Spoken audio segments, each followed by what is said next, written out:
Viral nelayan bikin geger usai temukan bangkai pesawat purba.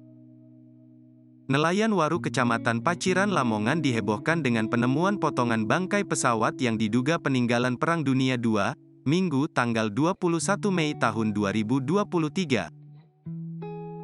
Bangkai pesawat tersebut ditemukan 14 mil dari bibir pantai di kedalam 40 meter yang tersangkut jaring ikan yang dilepas di tengah laut. Bangkai pesawat yang diduga peninggalan PD-2 tersebut ditemukan nelayan Lamongan pada kedalaman 30 meter di bawah laut.